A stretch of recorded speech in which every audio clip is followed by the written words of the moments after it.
El día de hoy vamos a hablar de un autor muy especial, una celebridad del mundo literario y la dramaturgia peruana en su época. Hemos venido a presentar este programa aquí, a la fachada del Teatro Segura, porque en ese escenario se estrenaron muchas de sus obras. Él abarcó diversos campos del quehacer literario, desde la poesía hasta el periodismo, pasando por el ensayo. De hecho, si yo les digo Lima lo horrible, ustedes enseguida dirán, ¡oh! Ese fue un ensayo de Sebastián Salazar Bondy. Efectivamente, el día de hoy vamos a hablar de la vida y obra de Sebastián Salazar Bondy. Les cuento un detallito ya antes de comenzar el programa. La frase Lima lo horrible, de hecho, no la acuñó él la tomó para su famosísimo ensayo. No digo más, comenzamos. Soy Norma Martínez y esto sucedió en el Perú.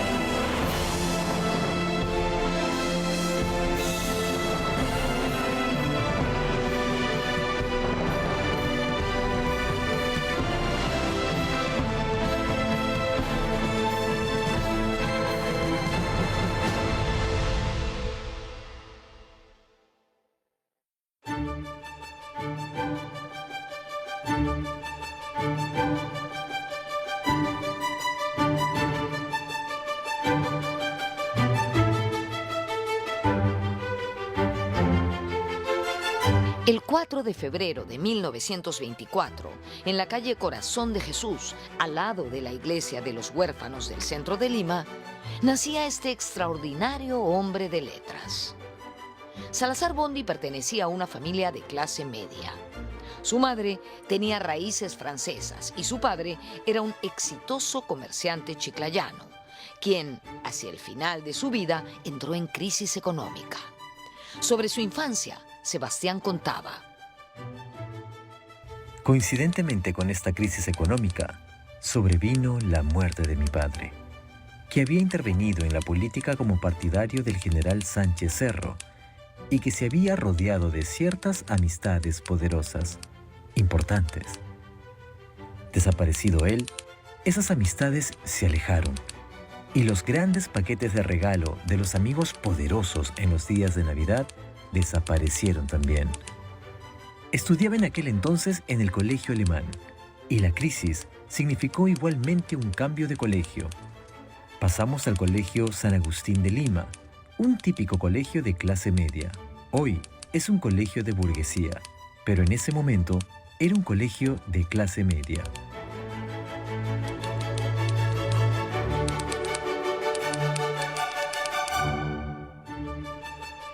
Desde chico, Sebastián se sumergió en la lectura.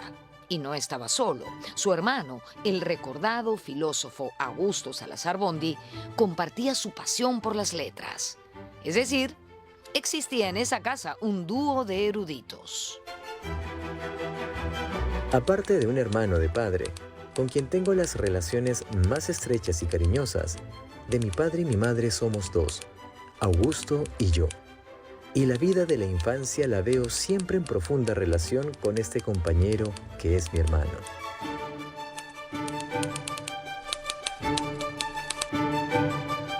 Era muy bromista, era una persona llena de vitalidad, ¿no? Él nunca manejó, él no quería manejar, él se movía en transporte público. Los domingos en la mañana, por ejemplo, iba con Jimena a Haití, al Café Haití. Le gustaba la música criolla, eso me ha contado Jimena. Le gustaba mucho la música criolla, hay algunos artículos sobre la música criolla. Le gustaba ver televisión, por ejemplo, Los Tres Chiflados. Y en el amor, Salazar Bondy también se la jugó dos veces.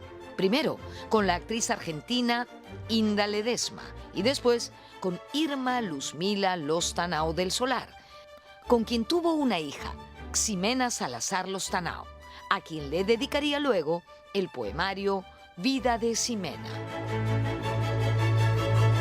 El padre murió y dejó a la familia en una situación de precariedad económica. Tuvieron que alquilar algunas habitaciones de la casa, sí.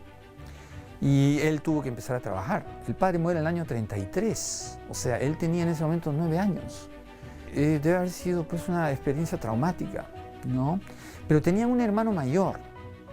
Tenían un hermano mayor que se llamaba Héctor. Este Héctor los ayudó mucho, mucho los ayudó.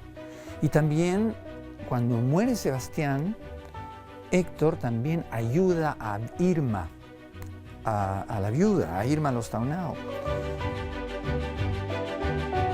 Salazar Bondy observó el cambio urbano en la Lima de los 50 y lo aprovechó para su poesía y su teatro. En cuanto a su actividad periodística, trató diversos asuntos culturales, sociales e incluso políticos. Sanmarquino, aunque nunca culminó su carrera de derecho, llegó a ser en cierta medida mentor de un joven Mario Vargas Llosa. Además, hizo amistad con gran número de figuras literarias, como Abelardo Oquendo, con quien los viernes iba al Chifa y disfrutaba de funciones de cine club, y quien además cuenta que pese a que le gustaba mucho comentar con los amigos sus nuevos proyectos teatrales y periodísticos, pocas veces hablaba de sus escritos poéticos. Si bien no alardeaba mucho de su poesía, ese fue el primer territorio donde Salazar Bondy dio muestra de su creatividad. A los 13 años, en 1937, publicó su poema Canción antes de partir en la revista Palabra. O sea, desde chiquito comenzó a dar claras muestras de su genio. Era un estudiante problemático, para empezar. Ya eso lo marcó, lo marcaba. Travieso en el sentido, digamos, bueno de la palabra, ¿no? Empezó a publicar en la revista del colegio. Me parece que lo primero que empezó a escribir eran poemas. Pero él consideraba que su poesía estaba localizada en el plano íntimo, privado. O sea, él decía, esto me lo dijo Abelardo Oquendo, que murió hace unos años, que lo conoció muy bien y que lo admiraba y que era menor que él, ¿no? Salazar Bondy fue una especie de tutor para Vargas Llosa, para Abelardo Oquendo, Luis Loaiza, en fin. Entonces, Salazar Bondy le decía a Oquendo, bueno, cualquier intelectual escribe poesía. La poesía es una labor, digamos, que hace toda persona medianamente culta, porque el que lee termina un poco también inspirado por todo lo que lee, ¿no? Y él consideraba que su poesía, bueno, era una actividad, pero él no estaba interesado en figurar como si fuese pues, un poeta importante, ¿no? No quería alcanzar protagonismo como poeta, ¿no? Creo que más, ¿cómo decir?, entusiasmo depositó en su teatro, porque fue director. Inspirado por autores foráneos como Yeats, Crane o Oden, Salazar Bondy se nos presenta como un poeta. Usaba sus versos para decir algo, para criticar la creación por puro capricho. Y no solo se dejó influenciar por autores extranjeros, sino que también bebió de esa fuente inagotable que es nuestro extraordinario César Vallejo, aquí en esta estatua que está frente al Teatro Segura. Salazar Bondy lo consideraba fundamental. Salazar Bondy también conectó su poesía con la realidad social, denunciando las desigualdades de su época. Creo que sería importante tener en cuenta que atravesó dos momentos, ¿no? El primer momento, él lo señala en alguno de sus textos, estaba más preocupado por la forma estilística, un tipo de poesía un poco más hermética, elaborada, ¿no?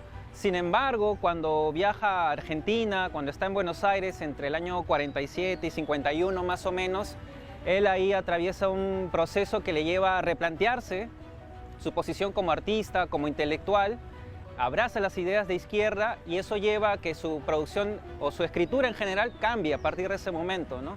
Y en el caso de la poesía, a partir de esos años vamos a encontrar una poesía con un lenguaje un poco más sencillo, a partir de preocupaciones más cotidianas y con una voz que trata de acercarse más íntimamente a las personas, ¿no? Entonces es un cambio muy notorio con lo que era su primera etapa poética, ¿no? Entre sus primeras obras están Voz desde la Vigilia, de 1944, y Máscara del que duerme, de 1949. Luego, en el 50, publicó 3 confesiones y al año siguiente llegó Los ojos del pródigo. Luego se dio un respiro poético que duró casi una década, antes de publicar Confidencia en alta voz en 1960. Su trabajo siguió con Vida de Ximena, dedicado a su hija, y luego vino Conducta Sentimental y Cuadernillo de Oriente en 1963. Finalmente, en el 65, lanzó El tacto de la araña. Sin duda, el poema Todo esto es mi país, aparecido originalmente en Conducta Sentimental, fue un punto de quiebre en su carrera. En él, deja en claro sus ideas sobre la relación entre el poeta y la sociedad, como muestra este extracto. Mi país es luto, mi país es escándalo, mi país es desesperación, es crisis, escuela, redención, ímpetu, crimen, y lumbre, choque, cataclismo, y llaga, renunciación, aurora, y gloria, fracaso, olvido.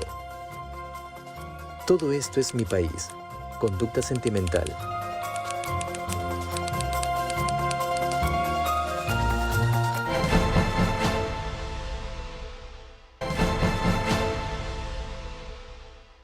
Sebastián Salazar Bondy no se quedó corto en su crítica a las desigualdades sociales, sino que las exploró a fondo en su obra ensayística por excelencia, Lima la Horrible.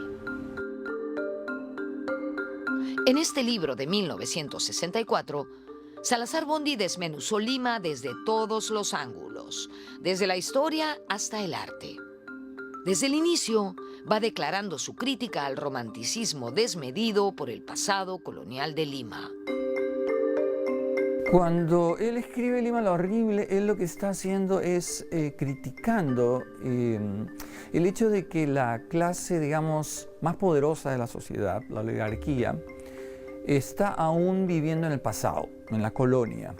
Él critica el hecho de que nuestra sociedad es todavía una sociedad colonial, o sea que hemos heredado, a pesar de que ya habíamos cumplido en ese momento casi 150 años de república, seguíamos siendo un país colonial, o sea, un país en el que seguía existiendo la discriminación racial, la discriminación social, seguían existiendo los favoritismos políticos, ¿no? Que es algo que sigue vigente. En Lima la Horrible hay un capítulo dedicado a la mujer, que se llama De la Tapada a Miss Perú. Y él bueno, reconoce sí que las mujeres se han modernizado, ¿no? Las mujeres peruanas, pero que sin embargo aún las mujeres, bueno, viven sometidas pues al poder de los hombres, aunque han sabido ejercer sobre ellos cierto poder desde la colonia, eso sí lo subraya, ¿no? Desmentir la Arcadia colonial será siempre una penosa, ingrata tarea, pues la multitud ha ingerido sin mayor recelo durante más de una centuria innumerables páginas de remembrantes doctores con la respectiva dosis alucinógena. Lima la Horrible.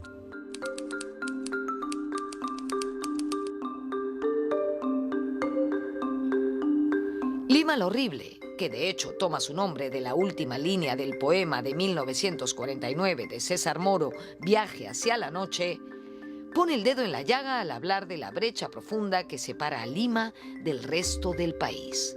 Y cómo la gente parece que solo se preocupa por lo suyo sin importar el bien común y la solidaridad. Además, entra en controversia con Ricardo Palma, quien suele ser percibido como defensor del pasado colonial. Lima la Horrible dejó una profunda huella en los estudios de urbanismo. En Lima la Horrible hay un capítulo que está dedicado especialmente a la ciudad y a su arquitectura. El título es El desierto habita la ciudad. Debo antes decir que todo el libro está atravesado por esta crítica que Salazar Bondy hace a lo que él denomina la Arcadia colonial. El residuo virreinal que hay en esta ciudad y que la ha convertido en un lugar de discriminación. Una Arcadia colonial que implica una falsa añoranza en el pasado. En ese sentido, ese capítulo también hace énfasis en la Arcadia colonial que está presente en nuestra arquitectura.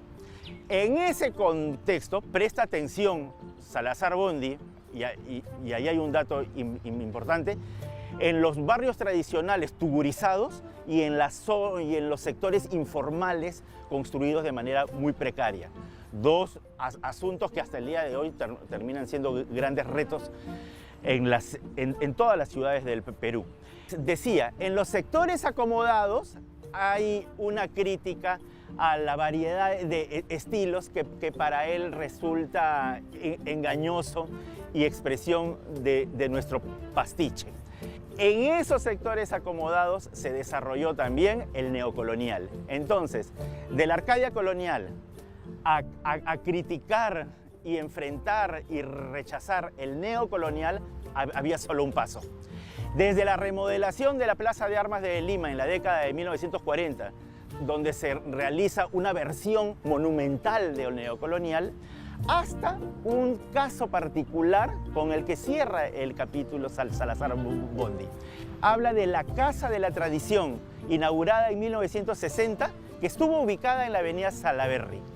Esa casa le parece un escándalo a Salazar Bondy. Lo peor del país estaba expresado en esa casa, que representaba para él, repito, lo peor en términos ideológicos.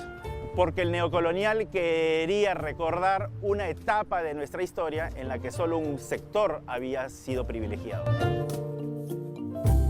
En Lima la Horrible, de alguna manera se refleja la consolidación de la figura de intelectual, la idea del voto en contra. Él retoma a González Prada, retoma a Mariátegui, retoma la idea justamente del intelectual antioligárquico, ¿no? Del intelectual que se dedica a cuestionar la manera en la que se ha construido la sociedad, la manera en la que se han jerarquizado ciertos productos culturales, ¿no? La idea de los valses, la idea, ¿no?, de las tapadas, la idea de toda esta tradición colonial que él intenta desmontar, ¿no?, a través de su escritura y a través de un trabajo también con el lenguaje, porque hay en Lima la Horrible toda una escritura barroca, podríamos decir, una escritura sobrecargada, llena de adjetivos, una escritura en ese sentido muy visual, ¿no? Donde él de alguna manera traslada sus preocupaciones sobre esa Lima que se va, ¿no? Esa idea de la Lima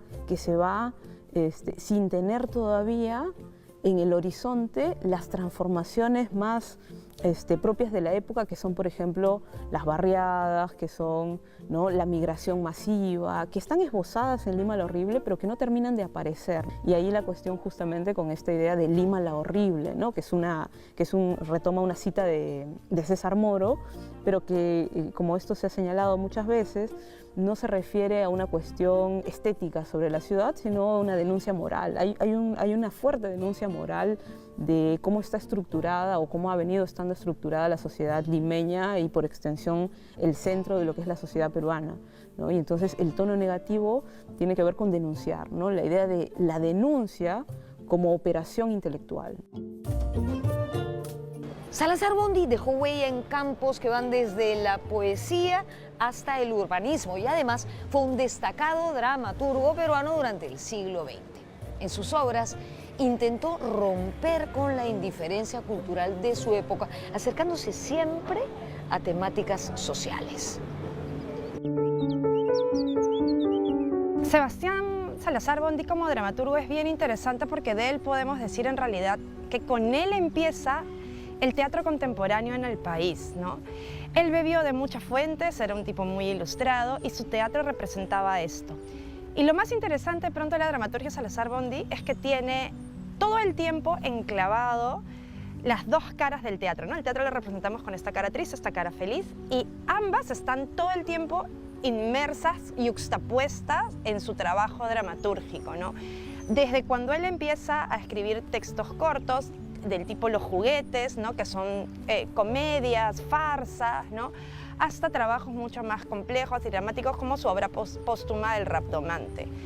¿Qué vemos acá? Que Salazar Bondy no pierde de vista algo en lo que él cree realmente, que es que el teatro es entretenimiento. Bien visto, ¿no? Que es algo de pronto una manera de entender el teatro hoy por hoy, de la cual desdeñamos un poco, ¿no? Cada vez, el teatro es entretenimiento, le hacemos un poquito de ascos, pero ¿por qué en él sigue esto tan vivo? Porque dentro de sus farsas, de sus juguetes, de sus obras cortas, de ese teatro que puede considerarse inferior, la crítica social y política nunca la dejó. Salazar Bondy publicó 15 obras en total, entre dramas, comedias y obras breves, ganando el Premio Nacional de Teatro en 1947, 1952 y 1965.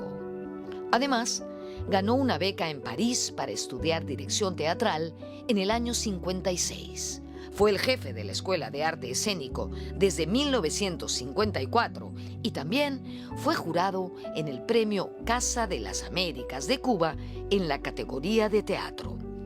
Un verdadero todoterreno.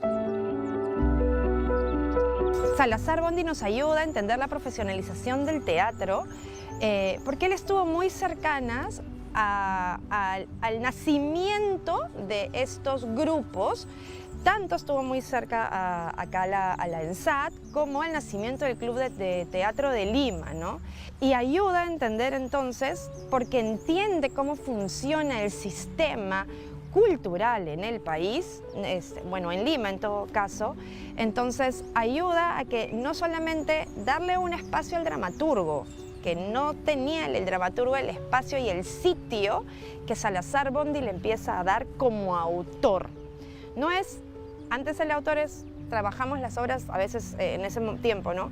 En la década de los 50, finales de los 40, ¿no? Traen las obras de otros países, principalmente de España, y no tenemos mayor contacto con el dramaturgo, y se hace y se deshace la obra como se puede, ¿no? En cambio, a partir de Salazar Bondy, él empieza a trabajar directamente con los grupos de teatro, con el director, con los actores. No se mete, deja que el director haga su trabajo, pero sí tiene mucho trabajo y conversación de mesa con los actores. En algunos casos, eso lo sé primera mano porque nos lo ha contado Aurora Colina, de Amore, por ejemplo, también, que él reescribe, ¿no? Para poder encajar. Entonces empieza a trabajar toda una maquinaria y pensando en la producción también. Salazar Bondy aprovechó el tiempo que estuvo en la Ciudad Luz estudiando teatro para profundizar sus reflexiones y plasmarlas en sus artículos. Cuando él llega a París, becado en el año 56, el segundo o tercer artículo que escribe trata sobre los lugares que frecuentaba César Vallejo en París. Él llega en el 56, Vallejo ha muerto en el 38, o sea, él llega 18 años después a París. ¿Y qué hace Sebastián?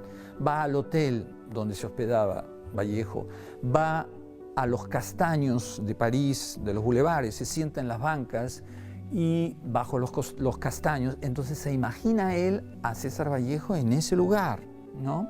Es una especie de homenaje a Vallejo, pero es un homenaje bien extraño, que además se publica en el periódico, la crónica se publica, se titula Una tarde con Vallejo.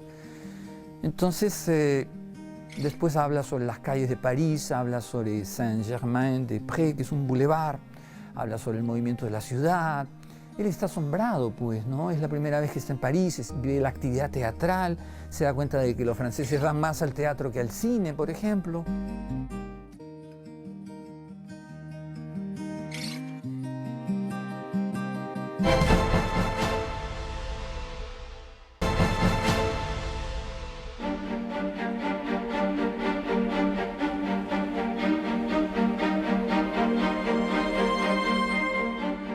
Su obra El Rabdomante, una de las más importantes de su carrera, marcó el final de su etapa teatral.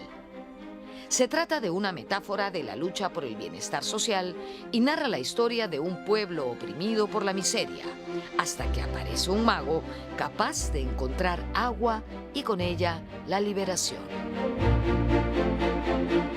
Son una serie de personajes que están sedientos en busca de agua. Estoy tratando de hacer lo más sencilla posible en contar este argumento. Y empieza una lucha por justamente quién posee esta agua y cómo la vamos a repartir, y empiezan a dividirse grupos, a comercializarse y demás, ¿no?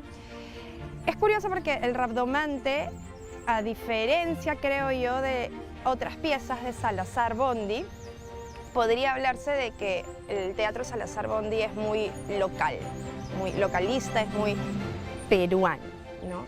Creo que El Rabdomante, a pesar de algunas señas que nos hablan también de acá, tiene una gran mirada sobre los problemas en Latinoamérica, sobre el uso de nuestros recursos naturales, ¿no? Pero Salazar Bondy no se la pasaba solamente escribiendo obras de teatro geniales como El Rabdomante, sino que además era un periodista que abarcaba todos los ámbitos de la cultura. Él publicó en medios internacionales como La Nación de Argentina, por ejemplo, y por supuesto en medios locales como El Comercio, La Prensa, la revista Oiga, entre otros. En sus artículos fusionaba su pasión por la cultura y la educación, luchando incansablemente para despertar el interés de la gente por el arte y por la importancia de los museos como herramienta educativa. Además, destacaba el potencial del cine como una forma ágil y entretenida de transmitir conocimiento. A su generación le tocó vivir la dictadura de Odería, del 48 al 56. La dictadura de Odería está en la mayoría de las novelas de los escritores de esa época. Está, por ejemplo, en Conversación en la Catedral, de Mario Vargas Llosa. Está en una novela de Carlos Eduardo Zabaleta, que se llama Los Aprendices. Está en la novela Piel de Serpiente de Luis Loaiza. Ya, ahí te menciono esas tres novelas. Y está en otras novelas más, La dictadura de Odería. O sea, ellos cuando eran adolescentes, en el año 48, Odería sube al poder, ¿no? En el año 48 Sebastián Salazar Bondy tiene 24 años, ¿no? Y son 8 años por delante bajo la dictadura. La idea de las revistas es, bueno, es menos costoso que publicar libros, ¿no? Y además había toda una serie de restricciones con respecto a la publicación de libros y con respecto a los contenidos, precisamente en el contexto de dictadura en el que se encontraban y de limitación de la libertad de expresión. Entonces, el espacio de las revistas era un espacio de ensayar publicaciones, era un espacio que les ayudaba a ellos a formarse también, empezar a publicar sus primeros cuentos, empezar a publicar sus primeros poemas, ¿no? De hecho, Salazar Bondy siempre mencionaba que él, algo que había encontrado como positivo es no tener ese peso de tener que empezar con una gran publicación, pero que al mismo tiempo eso era negativo porque él ya no reconocía, no quería que lo asociaran a sus primeras publicaciones, ¿no? Pero tiene que ver con la idea de que las revistas forman escritores, ¿no? El escritor se forma en una revista. También él tiene la perspectiva del peatón, de la persona que transita por la ciudad, ¿no? Y creo que eso llevó a que mucha gente conectara con él, ¿no? Porque él hablaba de las situaciones cotidianas, de lo que ocurría en el día a día, de lo que se enteraban las personas. Otra faceta dentro de esta parte de escritor de ensayos y de artículos tiene que ver con su preocupación por difundir el arte, ¿no? El hacer llegar el arte a las mayorías. Como había vivido este giro ideológico luego de su viaje a Argentina, ¿no? Que había convertido en él en un socialista, como parte de esa ideología, pues él consideraba que el arte, la educación, la cultura tenía que estar al alcance de las mayorías. Podemos dividir sus artículos en dos tipos. Por un lado, le echaba un ojo a la cultura y la literatura, hablando sobre figuras importantes como José María Eguren y César Vallejo, o poetas contemporáneos como Alberto Hidalgo, Carlos Oquendo, Emilio Adolfo Westphalen, Martín Adán, entre otros. Por otro lado, se daba tiempo para comentar las obras de escritores como Ciro Alegría o José María Arguedas y destacar nuevos talentos como Julio Ramón Ribeiro, Osvaldo Reynoso y Mario Vargas Llosa. Cada semana había 3 artículos, por lo menos, de Sebastián Salazar Bondy ahí, en la página 6, en la página 8, en la página 10. Y artículos que trataban sobre teatro, sobre el último premio Nobel, sobre la ciudad, sobre, no sé, ¿qué más? Críticas literarias, la aparición del último libro de poesía de Washington Delgado, en fin, Neruda, la llegada de Pablo Neruda a Lima, pongamos, ¿no? Era amigo de Neruda, conoció a Carlos Fuentes, a Miguel Ángel Asturias, tenemos cartas en la casa, una carta de Julio Cortázar, 2 cartas de Jorge Eduardo Eielson, cartas de Mario Vargas Llosa, en fin, era una persona más socialmente, debe haber sido una persona con un carisma muy especial. Su otra faceta, que desarrolló especialmente entre 1953 y 1965, se enfocaba en los problemas de la ciudad y los cambios en Lima. Es posible que su estadía en Buenos Aires, entre el 47 y el 50, después de casarse con la actriz Inda Ledesma, le haya abierto los ojos al retraso cultural en Perú, comparado con otros países. Salazar Bondy siempre mostró preocupación en nuestra ciudad. Sí, eso tenía que ver con una mezcla de obsesión y de pasión, de odio y cariño que se traslucía siempre en sus textos.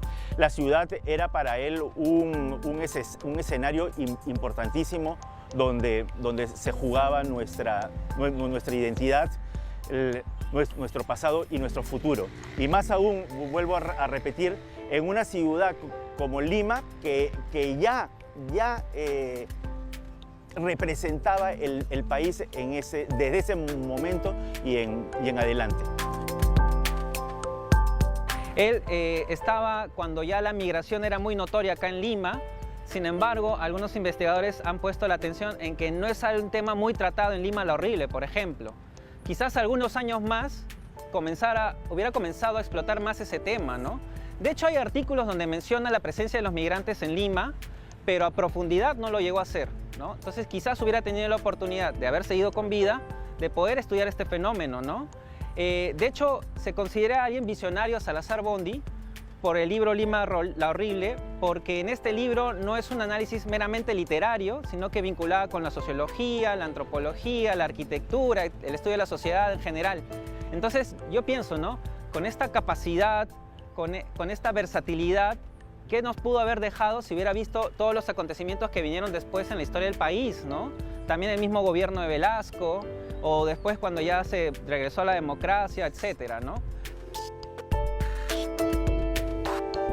Él pasó 4 años en Buenos Aires. Su primer matrimonio, él se casó con una actriz argentina que se llamaba Inda Ledesma.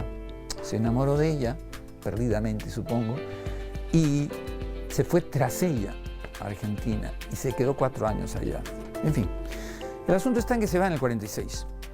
Pero un año antes había publicado, con Jorge Eduardo Eielson y Javier Sologuren, había editado una antología sobre la poesía contemporánea del Perú.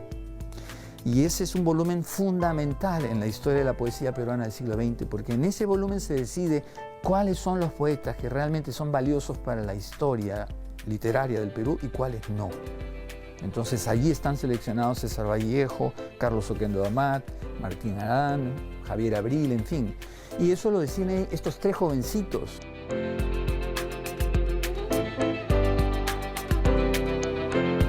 Salazar Bondy dejó en claro las condiciones de vida de la gente que quedaba atrás en las transformaciones sociales, señalando las fallas en el desarrollo de Lima. Muchas veces compartía sus agudas opiniones bajo seudónimos, como Diego Mexía, Juan Elle, Diego Mirán o Pepe Chacarilla. Porque bueno, Salazar Bondy también tenía pues ciertas inclinaciones políticas.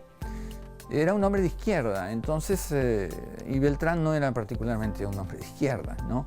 En ese momento tuvo esa ruptura, se fue del 59 de la prensa e ingresó, tuvo la suerte, bueno, de conseguir trabajo en el Dominical, en el comercio, ¿no? En Caretas, luego trabajó en Populibros, la editorial de Manuel Escorza, ¿no? Pero tú cuando lees las cartas de Salazar Bondy te das cuenta de que tampoco pues vive con holgura, para nada.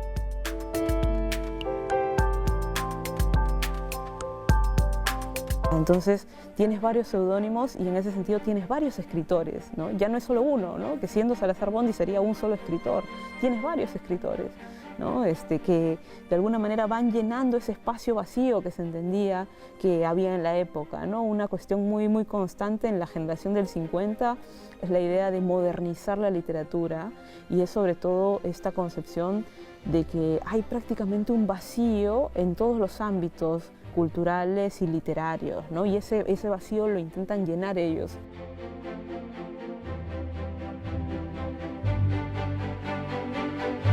Entre el 42 y el 65, escribió más de 2.300 artículos en los que habló de todo, desde la cultura hasta la crítica literaria y los problemas de la ciudad. Es cierto que Salazar Bondy jugó un papel esencial en la escena cultural peruana del siglo pasado, y no solo por sus obras y su trabajo como periodista, sino también por ser parte de movimientos culturales.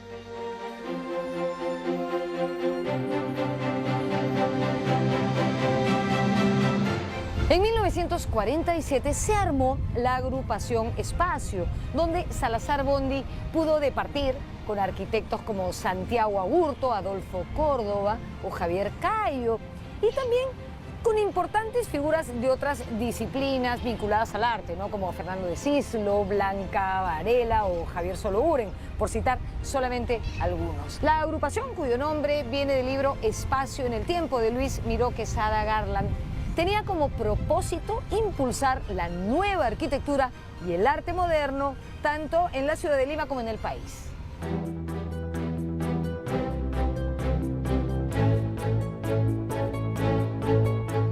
La agrupación publicó la revista Espacio entre el 49 y el 51, donde defendían las ideas arquitectónicas de creadores como Le Corbusier, Walter Gropius y la escuela Bauhaus. Es decir, estaban muy al día con el modernismo, en tanto criticaban las corrientes nacionalistas e historicistas arraigadas en el Perú desde principios de siglo. Sebastián Salazar Bondy firmó el manifiesto de la agrupación Espacio en 1947. Un manifiesto importante que trataba de actualizar conceptos en el arte y en la cultura peruana, también en la arquitectura. Sebastián Salazar Bondy luego viajó a Argentina, así que no estuvo en las primeras actividades de la agrupación Espacio. Luego volvió y tuvo un debate muy interesante en torno al arte abstracto y al arte figurativo. Él defendía el llamado arte social figurativo, el arte que pudiera retratar la realidad de nuestro país. Por ejemplo, el indigenismo de José Sabogal. En esa discusión terminó confrontando sus ideas a dos miembros de la agrupación Espacio, el arquitecto Luis Miró Quesada Garland y el artista pintor Fernando de Cislo.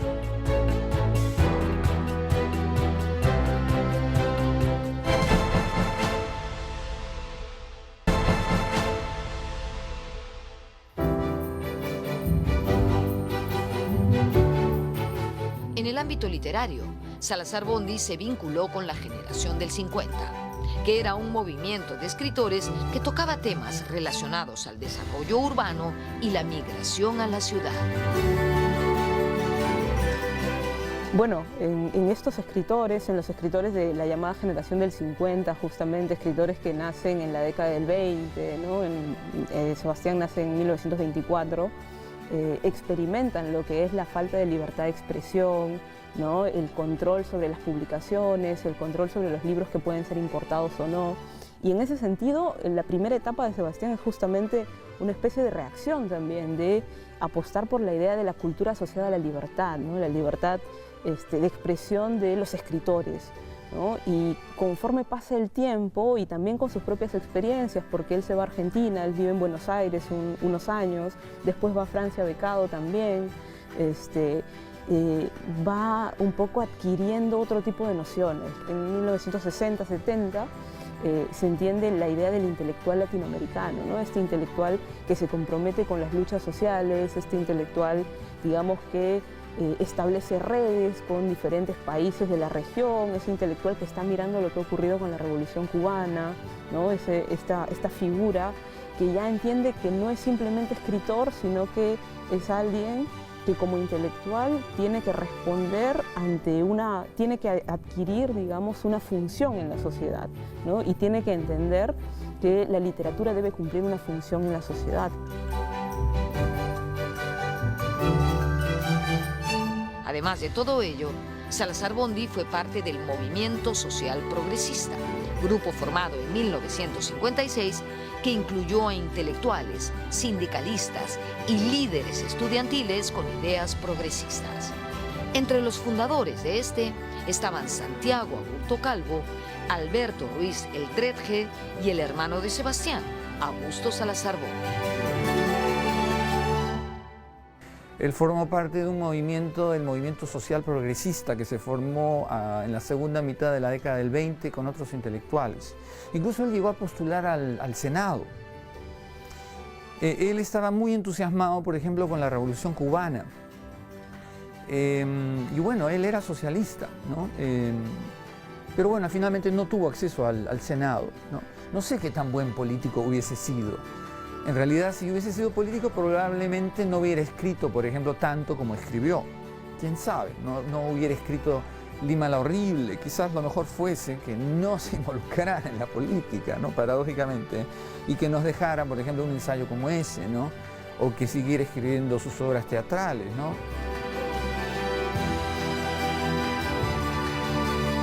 Entonces empiezan a surgir preguntas en Salazar Bondy, como surgen en otros escritores latinoamericanos, de lo que supone escribir literatura en ese contexto, porque además está la idea de que para hacer la revolución, ¿no? De que para transformar la sociedad no basta simplemente con las letras, ¿no? Se inserta en esa discusión también la posibilidad de las letras o las armas, ¿no? Ahí está el caso de Javier Heró, por ejemplo, ¿no? De hecho, Salazar Bondy escribe un texto a partir del fallecimiento de Javier Heró, pero está un poco esas posibilidades de qué puede hacer un escritor en ese contexto. Y él establece varias alternativas ya en 1960. Y dice, por ejemplo, ¿no? Uno de los caminos es desentenderse de todo y quedarse en el purismo, ¿no? Quedarse en una especie de escritura totalmente desvinculada de las preocupaciones sociales, como en un extremo. Y en otro extremo está abandonar propiamente la labor de la escritura y pasar al terreno del combate, ¿no? Entonces esa es una posibilidad real y es parte de la discusión de los intelectuales en la época del 60 y Salazar Bondy está en ese proceso. Poemas, teatro, muchísimo periodismo, una obra ensayística de primera y además hasta cuentos buenísimos como Náufragos y Sobrevivientes del año 54 o Pobre Gente de París del año 58. La actividad intelectual de Sebastián Salazar Bondy parecía como propulsada por una energía y una fuerza vital enormes. Lamentablemente nos dejó muy pronto, a los 41 años. Él murió el 4 de julio de 1965. Él debió haber vivido mucho más tiempo del que vivió, ¿no? Y hay una especie yo siento a veces que él tenía conciencia de que él iba a vivir poco, ¿no? Es lo que agrega algo de dramatismo también a todo lo que produjo. Porque él sufrió una enfermedad que en esa época no tenía cura.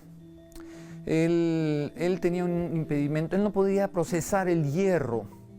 Entonces el hígado se convirtió en una especie de piedra, o sea, él sufrió de cirrosis. Y en esa época no se conocía la enfermedad. Su hermano menor, Augusto Salazar Bondy, el filósofo, también murió de lo mismo. Entonces, nada, su vida la vivía con una intensidad, como sabiendo pues que tenía esa marca, ¿no? Ese estigma encima. Francisco Igartua, director de la revista Oiga en 1965, cuenta que Salazar Bondy se desplomó sobre su máquina de escribir mientras hacía un artículo para la revista.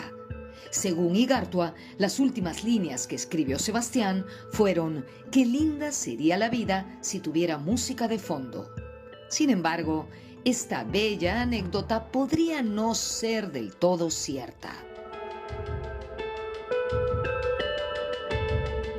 Lo que pasa es que él ya estaba muy mal de salud, ¿no? Ya había visitado al médico, el médico le había recomendado que dejase de fumar, pero él seguía fumando. Tú en algunas fotos lo ves con el rostro, en blanco y negro son las fotos, ¿no? Pero el rostro tiene un color extraño, ¿entiendes? ¿Cómo decirte? Casi como opaco, ¿no? O sea, la mirada ya no es la mirada de un hombre tan vital, es alguien que está sufriendo algo, no sabe exactamente qué. Como medio aceitunado, me dijo una vez Miguel Gutiérrez. Miguel Gutiérrez, el escritor, el novelista, lo llegó a conocer, pero Miguel Gutiérrez era muchísimo más joven, ¿no? Entonces, bueno, esa es la historia de Igartua, ¿no? Que él muere escribiendo, él cae sobre su máquina, no muere en realidad, porque luego es hospitalizado en el Rebagliati. Quien tiene un testimonio sobre esto es Oviedo, José Miguel Oviedo, en sus memorias él escribe, él lo va a visitar al Rebagliati. Es fascinante lo que alguien puede lograr en solo un par de décadas y cómo se pueden abarcar tantos temas distintos cuando existe creatividad e inspiración. En el caso de Sebastián Salazar Bondy, es un verdadero desafío tratar de encasillarlo en un solo género, tal como él mismo afirmó. Se acabó el programa. Ha pasado rapidísimo. ¿No es cierto? Es que la figura de Sebastián Salazar Bondy realmente tiene mucho que ofrecer. Les recomiendo que se busquen un ejemplar de Lima la Horrible y la lean para ver si nuestra ciudad ha cambiado o en realidad no ha cambiado tanto. Nos vemos en la próxima.